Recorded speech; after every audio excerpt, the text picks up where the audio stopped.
Hey friends, and welcome back to the channel. If you're new here, welcome. If this is your first time, hey y'all, hey, this is the HJ way. Well, we may not always do things conventionally, but we will do them the HJ way. So glad you're here.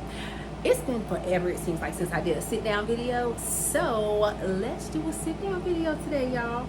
And I was really thinking about like the best topic for a sit down. And it came to me just like that.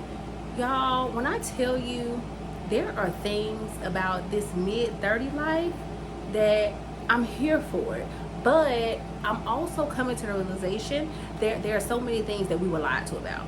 So let's get into it. This list is not all exhaustive, but when I tell y'all, it's tea. So if that's your vibe, stick around. This is a good one.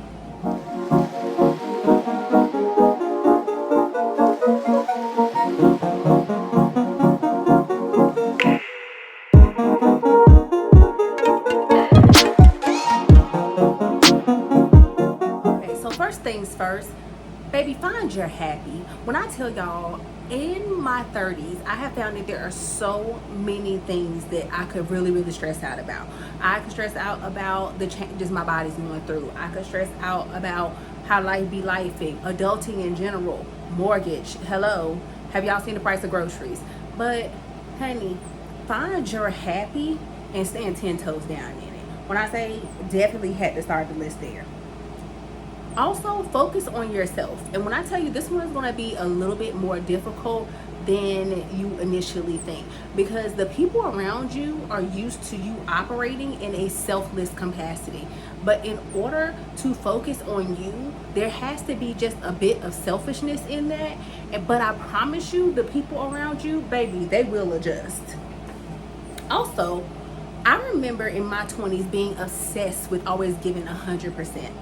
And I had to realize that what 100% looks like is going to vary from day to day, moment to moment, situation to situation. But also know that whatever you bring in that moment, it is enough. Don't believe that lie that you told yourself in your 20s that you always have to be on your Zoom, always operating at 100 by someone else's standards. What you have to give in any moment, that best that you have, what's available for you to give, it is enough. And if it's not enough, like the mama said on Friday, tell them make it enough. Okay, next. This is one that when I tell y'all, changed the 30 game for me. At the big age of 37, I had to learn to do my best and then move on.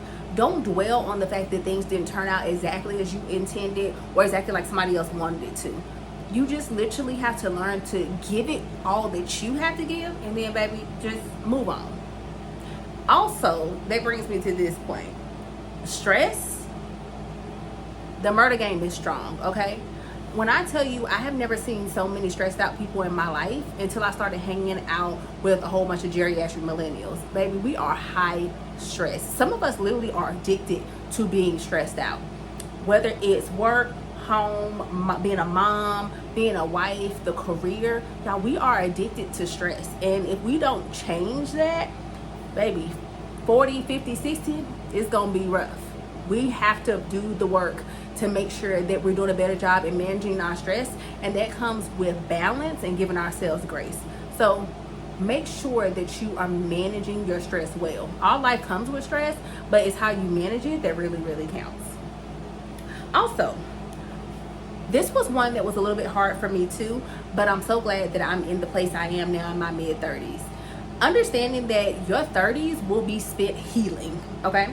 From childhood, from bad relationships, from bad choices of your 20s, your 30s will be spent healing. Embrace it, walk through it, experience it, heal from it, and move on from there.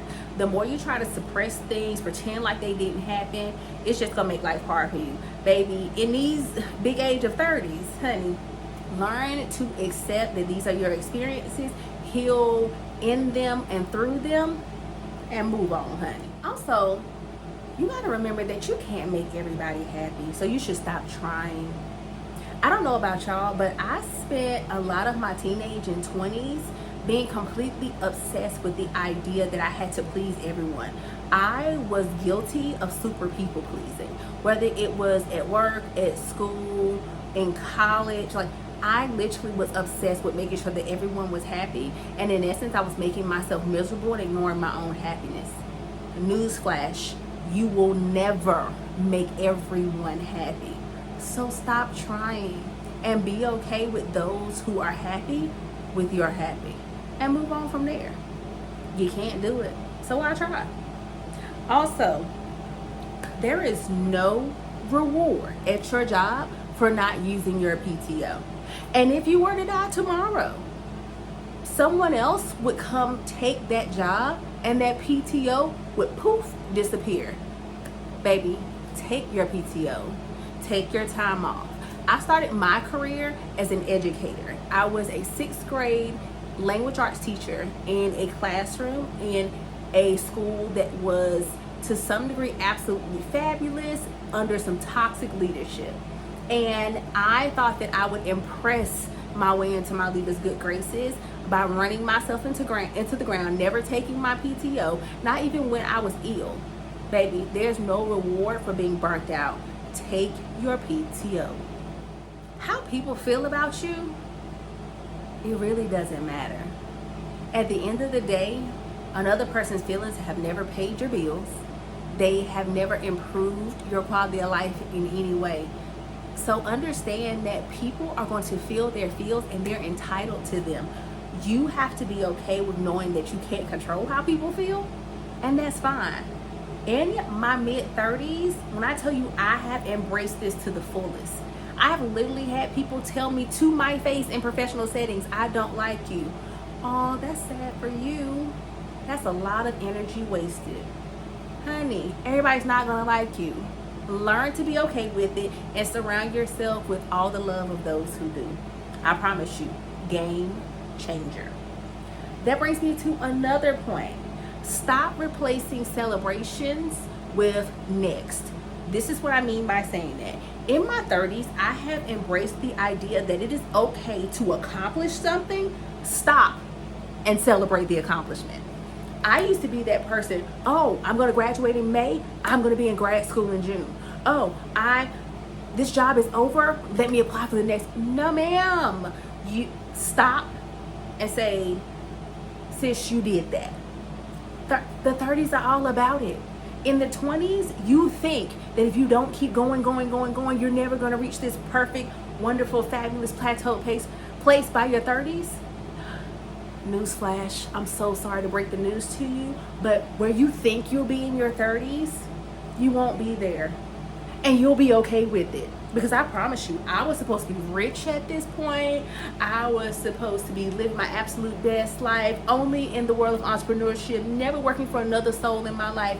How many of you know that as an entrepreneur, if you have a contract with someone, you're technically working for them still? So understand that this whole vision for where you thought you would be in your 20s, oh my gosh, by the time I'm 30, by the time I'm 35, when you're in your mid-30s, you're so okay with not being in that place. Because most of the time, the ideal version that you had of your 30-year-old self in your 20s, oh gosh, she was toxic.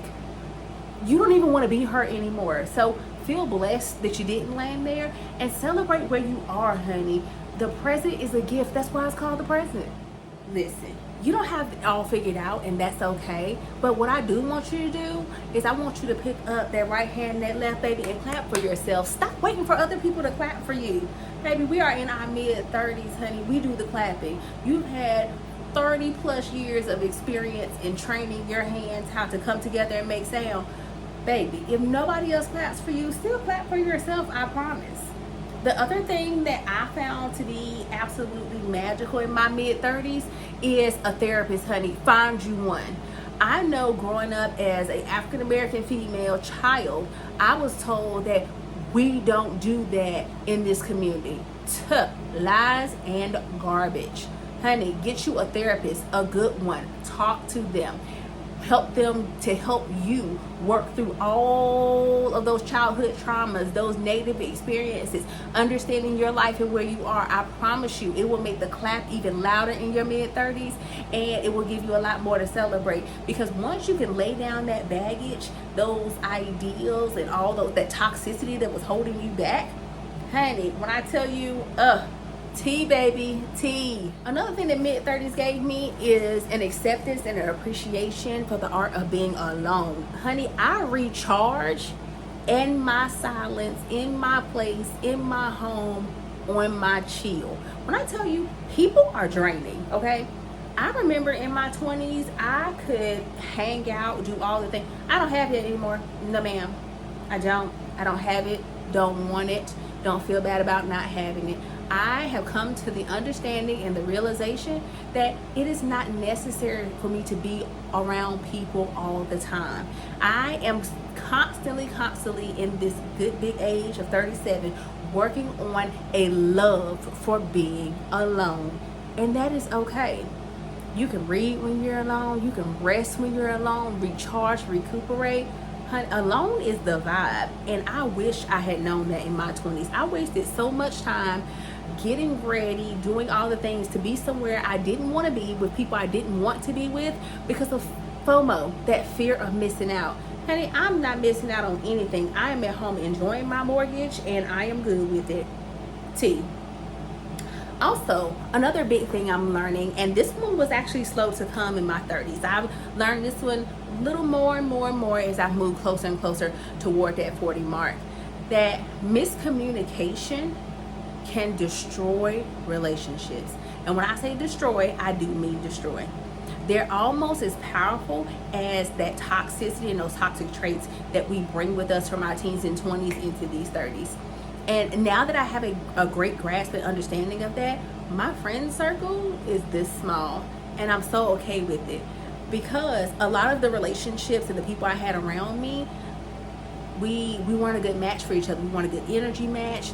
It was not what we needed, and that's okay. Every friendship doesn't have to be forever. Some friends are roots, some are leaves, and some are branches. In my Tyler Perry voice, you have to be okay with knowing that trees only have a few roots, but it gives them everything they need to grow. Be okay without being a part, around, in the crowd. Like, it's okay. When I tell y'all, 30 will make you appreciate the trust, love, and power there are in small numbers. I know that it has for me. Now this one, I will say, this one hurt a little bit. And this one again took me a little bit longer to learn in my 30s. But I had to learn that some people will never, ever show up for you the way that you show up for them. And this one was a combination of life experience and a really good therapist. I had to really take some time in myself and sit down and really process the joy that I was robbing myself of by expecting myself from other people. Just because you'll do something one way or you would do this for a person, it doesn't mean that everyone operates in the same manner. And you have to learn to be okay with that. Projecting your response onto someone else is the thief of joy. Make sure that you understand that, and make sure that you surround yourself with people that are 10 toes down for you in a way that you can value, not necessarily in the way that you operate. When I tell y'all, that's tea. I hope you caught that. This was a huge one for me in my mid-30s. Processing the fact that your 20s body, baby, it's gone. And you should be okay with that, because our bodies are not the same. As we age, you gotta realize you don't have 21 years on that body anymore, honey. You've been running that thing now for 37. And when I say I have gone through weight changes, I have gone through an IBS diagnosis, I developed asthma in my late 20s. Yes, asthma, a child's experience in my late 20s, yes. I developed migraines in my 30s. Thank God they're periodic. But I also came to the realization that My body doesn't respond to the same exercises, the same meal routines. I stopped eating meat in my 30s because my body didn't respond the same way to it. And I encourage you to just find what it is that makes your body run top tier in your 30s and rock with it. Stop worrying about what you did in your 20s and what you did before. Figure out what you did and make it work for you. What is going to work for you in those mid 30s? I'm learning every day new things that work well for my 37-year-old body, and I got a lot of freedom when I stopped trying to make my body do at 37 what it did at 20. For those who can still do all the same things and feel the exact same way, I applaud you. My mid 30s body doesn't do that, but guess what? She is still T. She still gets me from point A to point B, and she looks fabulous doing it. So embrace your body and your mid 30s and stop wishing for a body that is 10 years long ago. Love the skin you were in, honey. Also, self-limiting beliefs are really, really hard to unlearn. I don't know about y'all, but growing up in some of the spaces that I spent time in my youth, I was told a lot of things about myself that I couldn't do, would never do. And it's been hard for me to unhear those things, even at this level of success. Even with having a successful career in education, even with starting a consultancy and building myself up as a solopreneur, I have struggled with unhearing the things that I have been told negatively about myself. It does not mean that you don't do the work. It just means that as you get further and further and further away from those beliefs, the voice will get quieter and quieter and quieter. You have to continue to daily, in your walk, in your thoughts, in your tasks, in the way that you live and show up, you have to contradict that narrative. Because it's going to be a tough road, but you gotta push through. When I tell y'all, the mid 30s are such an entire vibe. There are so many things that I have learned about myself in my mid 30s that I literally just feel empowered by the knowledge. I feel empowered by the growth, the freedom, the joy, the sheer black girl joy that comes with being in my mid 30s. If this is what the mid 30s feel like, y'all, when I tell y'all, the 40s must be a whole entire vibe. And that right there, that's tea. So if you hung around this long, thanks so much for hanging out. And I would love to know down in the comments, if you're in the mid 30s, talk to me. Did any of this resonate with you? Or what are some things that I missed that are a total vibe in the mid 30s? So thank y'all for hanging out with me. See you next time.